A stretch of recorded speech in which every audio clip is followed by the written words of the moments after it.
We are live. Hello, everyone. Hello. Happy Monday. Um, so it's our first time using Restream. So be patient with us. I have no idea if anyone can see us. I can't see anything but me and Nisi and I. So we're gonna figure it out. I had the same thing last week. Don't worry. Ah, I was using a new streaming platform last week and people are patient and kind, so that's oh, good. people are so nice. Okay, perfect. I figured something out. Like when you click show on stream, you can pull up the chat. Never miss the chat. Oh, Okay, perfect. perfect. So the chat will be at the side. All right.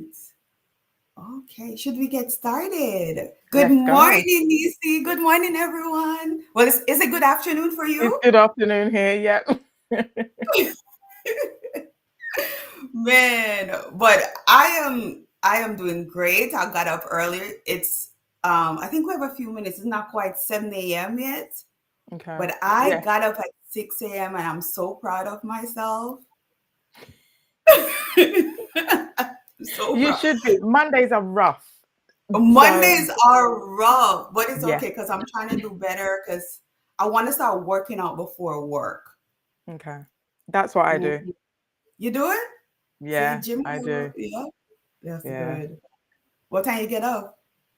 I'm usually up by 6 a.m. But I'm trying to push it to 5:45 because I'm introducing more cardio. So I wake up, I Mhm. do my stepper, and then I do yoga or Pilates, and Nice. then I bath, drop the boys at school, and then I do weights at the gym a bit later. But no, the weights I only do 2 or 3 times a week, but the cardio That's and the great. stretching is every day. Yeah. So what kind of cardio do you do? Just on the stepper. So I On usually this, do between a like this is not just on the stepper. I'll usually do between like 4 to 7,000 steps because it's either 20 minutes or 40 minutes, depending on when I've uh, woken up. But then when I walk, like my boys to school and back, I usually average about 15 to 20,000 steps a day. So, because it's quite a bit of a walk to the school. Hi, Mark. Hi, Justin. Mark. Hi, Justin. Oh, this works. So we Yeah, can we're able to see the comment. That's yeah, not bad. which Go is really good. restream. Yeah.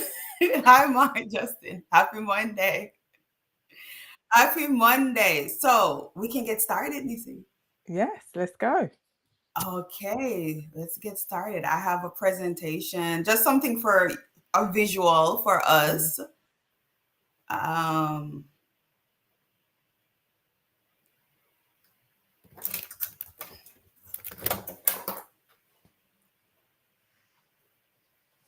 no, I can't find Nisi and I.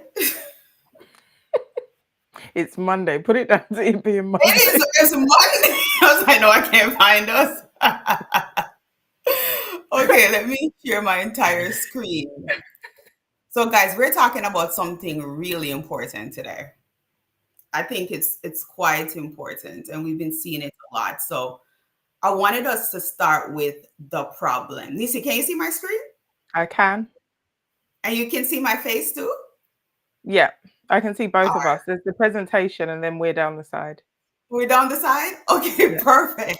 So, guys, we are starting today. We're just going to start it with a punch with the problem, right? So, what are we seeing? And I took this directly from Talent Elements. They did a study around this and they said it perfectly. So, I'm just going to quote it directly as they said it.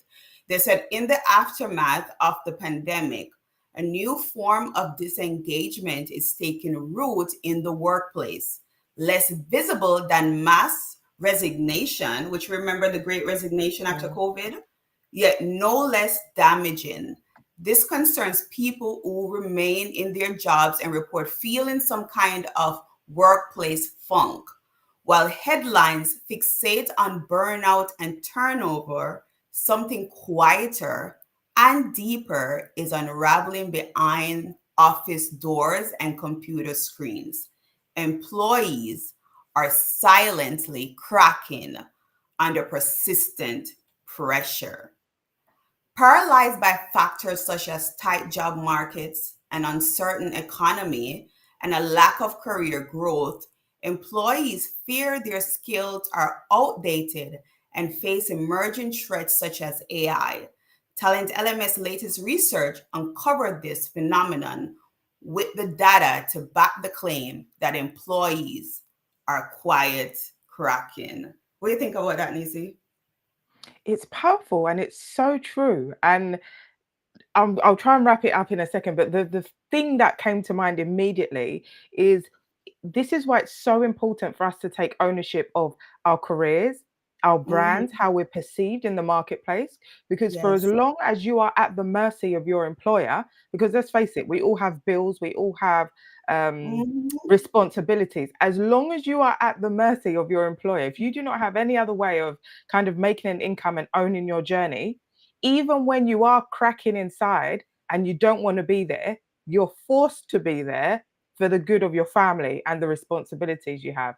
So it's so powerful, so powerful. So powerful. And the thing is, there's some good research around it. And then when we look at, if we look really quickly at the definition of it, for those who are wondering what quiet cracking is. So according to CFO.com, quiet cracking are that persistent and invisible form of workplace unhappiness that slowly leads to disengagement, poor performance, and a desire to quit. But like Nisa said, there's that desire to quit, but you can't.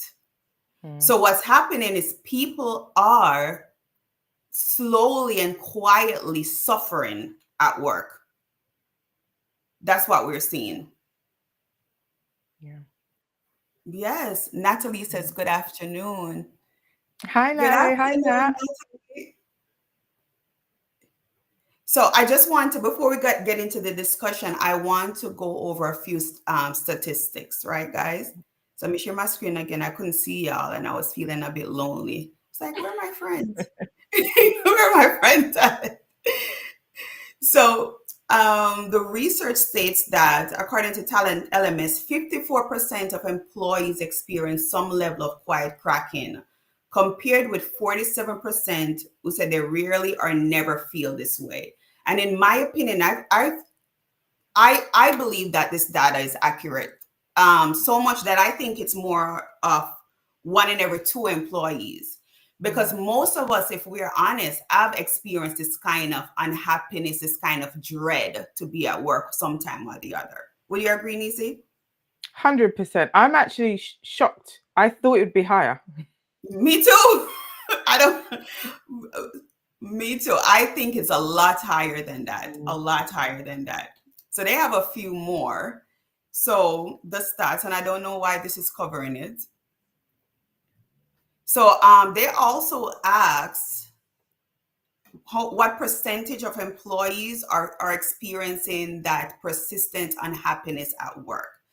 And 14% say they never feel this persistent unhappiness, 38% say rarely, 34% say occasionally, 14% say frequently, and 6% say constantly they're feeling it. Mm. And 82% of employees say they feel secure at their job when they ask them that.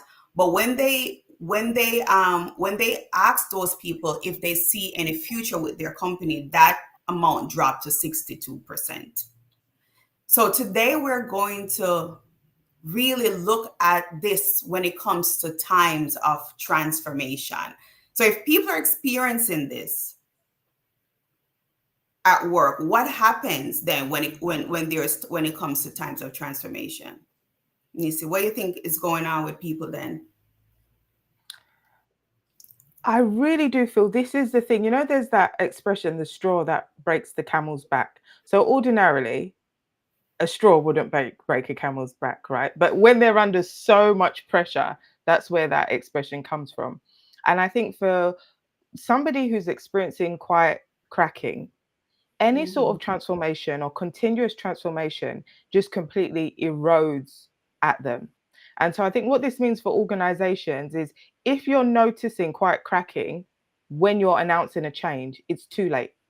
You should have been Yes. working and investing in your people, investing in the relationships, working with them to get them to a place where they feel secure in their role, secure in their organization, or at least hopeful. Because sometimes people have been in roles for a long amount of time, and it's that they just need a new burst of fresh air of something, and maybe that Mhm. project is that new burst. So maybe as a manager you're seeing it as this is going to be an opportunity for person X and Y to develop new skills. However, if you haven't managed the relationship and it's just Mhm. announced and it's just put in front of them, how are they to know that, you know? So I think quite cracking, what it means for times of transformation is you've got to address that issue before you start announcing new changes. Otherwise, it's too late, you know? It's too late. So and that goes into our first question, and like you answered perfectly. Why people disengage during change and how to spot it. And like you said, if you are spotting that right, Nisi, you said it is already too late. Mm, It's already yeah. too late. What do you guys think in the chat on this topic? Like, how do you spot quiet? How can leaders spot when this is happening? How can they spot that quiet quitting or quiet cracking? I'm sorry, during times of transformation. I would love to hear from you guys. Yeah. One of the things that I've noticed, and back to my Mhm. point about the straw that breaks the camel's back, sometimes you announce the change and people have disproportionate reactions to it. And you're thinking, wait, this shouldn't affect you this much. But it's because this is now you've pushed them over the edge. You know, they were like, I was Right. just hanging on in there, and now you want to come with this? No, no, no, no, no. It's too much. So I think the most obvious reaction sometimes is a reaction that's out of proportion to the change that you're talking about, you know? Right. And I laugh, You but know, it's not funny, you know, it really right. No, is not funny. but the thing is, just having this conversation to me, it's kind of funny that this should be something that are at the forefront of leaders' mind. Mm, Um, people, we spend 8 hours a day at work. Majority of our lives we spend working. And so many of us don't have that option to just walk away and go yeah, take care of our kids and do what we need to do. And there are so many other factors going on in our lives, mhm, that is weighing down on people. And right now, individuals are depressed. And they still yeah, have to show up. They still have to get their work done. And on top of it, here comes this yes, transformation. And you're telling me, on top of doing my 8 hour job, you want me to be a change champion. You need me to go to these learning sessions. People are over it. But yes, we have some great comments in the chat. So Justin says that quiet cracking symptoms, delays in getting to work, quality decrease, less ideas yeah, presented, less volunteership, searching for new jobs. That is so true. And Natalie said, when there's disengagement, people mhm, are leaving. Justin also said that what happens when the quiet cracking happens in the middle of a mission critical project like a merger? He's asking us a question where daily mhm. operations and merger work overwhelm the individuals. How would you answer this, Nisi? And for me, I think this is why. So, just so that doesn't get repetitive for you, those who haven't met and spoken to me before, I am a massive advocate for making sure that you have really good relationships in place prior to starting any transformation activity. Sometimes it can be difficult in mergers and acquisitions, especially if you've got consultants in that are working with both organizations to do that.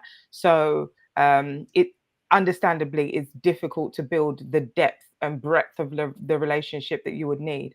However, I think it's all the more reason to, number one, in your merger and acquisition timeline, to build in wiggle room, because you need to give the plan space to breathe.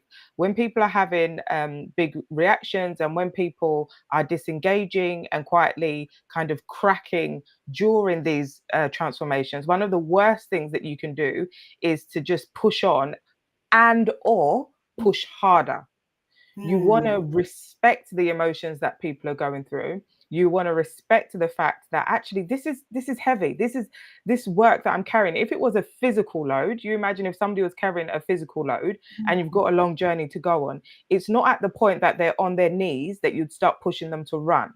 But for whatever reason, we just seem to not view emotional burdens the same way, but it is the same. So when people are emotionally and mentally on their knees, we need to look at, okay, how can we, and I can only think of the slang word here, but how can we give them a re-up? How can we give them more energy for the times ahead? And usually that means going a bit slower.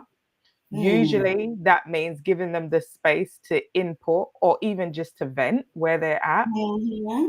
Sometimes it means giving them time to just rest. So it might be that you're not changing any of your milestones, but maybe you're giving it a week breather. In this week, we're not going to do any critical activity. Right. And so that leads me into another question, and that is safety. Like you mentioned, like leaders should not push too much. They should, be empathetic. But how can an employee feel safe to say that right now I'm overwhelmed without that fear that maybe I'm going to get fired or I'm going to get punished for taking care of myself? How would you advise the employee to go about having that conversation? Do you know what? It's so important to read the room. I would love to be able to say, you know what, no matter where you're working, you should be able to voice your concerns. But the fact of the matter is, there are some organizations where you cannot, and it's not very wise to voice your concerns Yeah. because maybe you've got leaders who are also under pressure. Who will see any sort of question as, oh, you're trying to be difficult or whatever else. Yes. So sometimes there's not that space. So the advice that I would give is everybody, whether you're a professional change manager or not, everybody should have a basic level of change management competency. And what I Hmm. mean by that is all of us are change makers. We all have a role to play in making a change happen, whether that's a merger and acquisition, whether it's a new system implementation. So, why do I say this? You want to get really, really good at gathering intel for yourself on what this change means for you and how much you want to be involved in the journey. So, number one, you want to get really good at networking and just having people in different parts of the business to hear the different messages that are going out about the change in different Hmm. areas. It might just be that in your place, cascades are not that good and you're not getting all the information. So you want to have people in different areas of the business that you can call upon informally, just a bit of a chit chat. Can you tell me about, so that it's Yeah. very unthreatening and you start building your intel. Secondly, you want to get really good at asking questions that are going to answer for you. What does this change mean for the organization? What does the change mean for my Hmm. manager? What does the change mean for me? And what am I supposed to contribute to this change? You would think that managers always know the answer to these questions, but they don't. And so you want to build your skill at answering those questions for yourself. Again, if you've got the right network in place, that should be really easy for you. And finally, number three is you need to get good at stress management. A lot of us are overloaded. We know that we should be taking more time away from our screens. We know that we should be going for walks in the day. Get the basics right. Drink your water. Don't have Yeah. a rubbish diet. You're not drinking water. You're completely overwhelmed. And then you're Hmm. saying, "Oh, there's nothing else that I can do." I'm Yeah. pretty sure everybody who has the capability to watch a LinkedIn live has the ability to be able to drink water. Hmm. There's some basics that you should just be getting right that are good for your mental and physical body when you're going through times of transition. Yeah. Nisi, have you ever experienced anything like this personally? Burnout, Hmm. me? Oh, 100%. 100%. And so I'm talking from a place of experience here. Right? I'm talking from a place of experience here. Yeah. Right? So I'd just given birth to my second son. I was feeling just overwhelmed. Anybody who's worked in change, you'll know it weighs upon you when each time you're going into a new contract, you're having to explain why you're there, why you need to be at meetings, why Hmm. what you have to say is important. And I was just fed up. And that's what made me start the line of business that I'm in now. I said, okay, let me finish one story. So in that situation, I got into really good habits. I know that if I'm not having enough sleep, that if I'm not eating the right thing, so my Achilles heel is sweets. I can eat a lot of sweets, and it's not, yeah. Mine too. It feels good in the moment, but then you don't feel good Yes, overall. then So you like, pay the consequence. Mhm. exactly. So I made sure that I was managing my diet properly. Secondly, I started building an action plan because I'm also one of those people. I say to myself, you can complain about this once or twice. The third time, you've chosen to be Mhm. in this situation, and Yeah. now you're just gossiping. It's bad manners. It's not helping anybody. It's there has to be a cut-off point, right? And so that's when I made my plan around. Actually, do you know what? I don't want to be in this position again when I'm feeling vulnerable to the organization. I personally made a decision to go out and start my own business. Not everybody makes that decision. And I'm not saying that you have to, but what you do have to do is make a decision about how, like, what Mhm. this means for you. Don't just wait for to be at the mercy of the information that's presented to you. Right. Wow, that's deep. Thank you. Thank you. For me personally, it was one of those things where I felt like my worth was wrapped up in my work, how hard I could work, how much I could deliver. And I slowly start neglecting myself. I would be Mm, in bed hours, like there are things that you can do on your phone, still answering emails, still trying to figure something out. There was no turn off yeah. moment. And there were times that I even forget to eat. And I think it was a year ago when I had my wake up call because what happened, I got really sick. And they at first, I got a cancer scare, like there Oh, was nice. tumors in my body. And it turned out I did a biopsy, turned out, thank God, it was autoimmune, which took like months for me to get diagnosed. By then I was extremely sick. My body was in crisis. It was inflamed, it was overwhelmed. And you know, I thought about covering the scar that I got from my biopsy, but it's a constant reminder to me to really balance that work life really well. Mm, And that is one of the reasons why I am so passionate now about psychological safety and culture and employees feeling safe and heard at work. Because yes, we need to talk on what you need to do as employees to make sure your voice heard, but we want to remind managers that it's important that you're listening. It's important mm, because the bottom line, when people start experiencing these emotions, it reduces productivity, it morals, all those things are out the door. And I'm personally think right now it's becoming a epidemic, mm. depression at work. Um, the Gallup poll, they did a survey and they found that only 21% of employees globally are engaged at work. So when it comes to that bottom line, that dollar amount that leaders care about, you are losing money. You're losing money. One employee disengagement study showed that it costs a company $24,000 annually for one employee when it comes to productivity being disengaged, right? So we cannot afford to feel like, okay, this is the soft stuff. I don't Mm, want to deal with that. And I want to encourage like project and change managers to take planning a bit further and create safety within your strategy.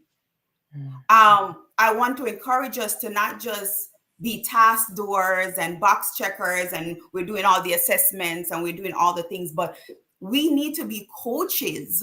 And Nisi is going to talk about that some more. We need to be coaches and mm, help our leaders to drive this change with that level of safety. So we can have that adoption and transformation that we're looking for. There's no other way. Safety, psychological safety is something that it's not a nice to have. It's not mm. a nice to have. Listening to your people is not an option. That's that, right? I'm quite sure you would agree with me, right, Nisa, and Yeah. those on the call. Yes, like Justin said that.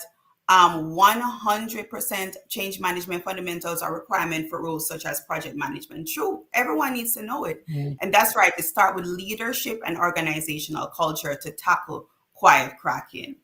So Mm. our next question is, what is the hidden cost of ignoring the cracks in our culture? And I feel like we spoke on that a little bit. And I have Mm. a visual to show you guys. I got this brilliant idea from Nisi actually. She was like, "Let's show an iceberg." Yeah, Everyone loves an iceberg. she's like, "Show an iceberg. It's perfect." And over the weekend, as I was putting this together, I put it together in Canva. And I was like, okay, what are people on top of that iceberg? What is being shown, right? So we all know the iceberg theory on top. What are people demonstrating? But on the bottom, what are they actually feeling? And I was just Mm. brainstorming, and this is what I came up with. Nisi, tell me if you agree with it. I feel like what leaders are seeing are low energy and a flat affect. They're seeing people taking frequent sick days or saying they're not feeling well. They're just seeing people go through the motions with no spark, a declining performance without clear reason. People might start being withdrawn or isolated from teams. But what is happening deep down, what these employees are experiencing are these emotions: anxiety about job security, loss of trust in leadership, feeling invisible or unheard. Quiet resentment start building up inside, emotional exhaustion, doubt about the future in the company, and questioning whether staying is worth it. Wow. Aren't Mm. those are big, powerful emotions. Yeah. So it goes back again, Nisa, to what you said, that if you're already seeing this, guys, it's too late. It's too late. And Nisi said something Friday you remember this? Mm. Yeah. You want to talk about it a little bit? It's Yeah. bold. And yeah, so for those who are maybe just joining, the reason why I say if you're seeing quite cracking, it's too late. This is in the context of transformation. So if it's at the point that you're announcing your change, because remember, usually most organizations, by the time they're announcing the change, they're quite a way along in the journey. And if Mhm. that's the point that you're noticing that there's fractured relationships, people have lost hope, people don't have energy, what makes you think that those very same people who you need to make the transformation work are going to give this new thing 100%? Chances Mhm. are they're not. But when you believe in people and when you invest in people, and this is a continuous investment, oftentimes organizations want to invest in people in milestones, okay, end of year, let's celebrate, mid-year review, let's celebrate. But how do you equip your managers and your leaders to ensure that they have the capacity and capability to continually? So this means every single day you're investing in your people, you're investing in their relationships, you're understanding their hopes, their dreams, their desires, why they're with the organization, what they believe in terms of the organization's mission. When you believe in those people and they have been invested in, at the time of announcing your transformation, the likelihood of them quite cracking or being in a season of quite cracking is low. And therefore, you win, because those people who are full of energy, who are full of capacity, who are full of capability can help you design and deliver the change. And that's the change management gold standard, right? I always say, I'm not an expert on your operational procedures. I've got blind spots, probably more than I have non-blind spots when it comes to your Mhm. processes. So I need you to be able to tell me about what it means to change within your context. You need your people to do that. We, as change experts, so whether it's project manager, program manager, business analyst, we cannot fully tell you that. So invest in your people. They will then co-create the change with you, which means that most of your blind spots will be covered. Translate Yeah, that to all language. The likelihood of risk materializing is very low, and then you win. perfectly said. Yes. How can they invest in their people? How can Do they you do know it? what? It's an ongoing thing. This is, well, first of all, I'd say leadership development. And actually, I would say it starts from strategy and planning, because oftentimes leaders are put in between a rock and a hard place. They want to invest in their people. They want to give their people time to breathe. But from a strategy perspective, they've got all these priorities that they've agreed to, whether it's willingly or unwillingly. And so there's no wiggle room, you know, everybody is firefighting. So you need people who are delivering and designing the strategy to get really realistic and serious about what you can and can't do. You need to have priorities. If you've got 100 things that you want to do, you've got nothing that you want to do. That's not prioritizing. When you do that, what you do is you release capacity and capability in your leaders. They then have the space and the room to invest in themselves, and then as a result invest in their people, you know, via even as simple as thinking time around, actually, what is it I want to do with my team this quarter? A lot of leaders don't have that time. And then finally, that also trickles down to then the teams. When they have got a leader who has the space and the time to have conversation with them, and they are working in what's a really good flow, that's such a better environment to work in than when everybody's rushing around firefighting. Yeah, Nobody's even got time to do anything. that's so true. And I feel like that's a great place because we're coming at that 30-minute mark to wrap up and tell people like, how can we help? Like for me, I'm about to launch a cultural diagnostic workshop. And what that look like, it comes with a lot of pre-work. There's interviews, surveys, and data. And then the day of the workshop, we really dive and analyze what is going on in your organization and come up with a 30, 60, and 90-day plan for you to drive those better culture, right?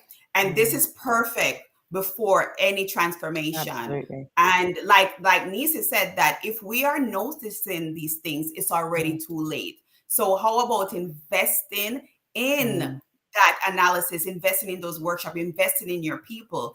And Nisi also can help with that. Like you want to probably tell them how you can help leaders or change makers show up for those for their people and have success in their projects.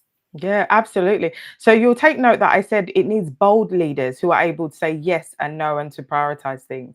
That boldness is not something we're naturally born with. It's something that we need to get taught how to harness in the workplace. And so I do programs specifically focused at leaders and at change makers, change managers, on actually how do you show up confidently in the workplace consistently without burnout. So it's a set kind of modular series looking at business acumen, sponsorship, stakeholder awareness, awareness of yourself and your stories, and taking you through either in a cohort, so in a group, or one-to-one, so that you are able to show up and you are able to challenge and make these really kind of tough but empowering decisions for yourself and your organization. I love it. I love it. Any closing remarks?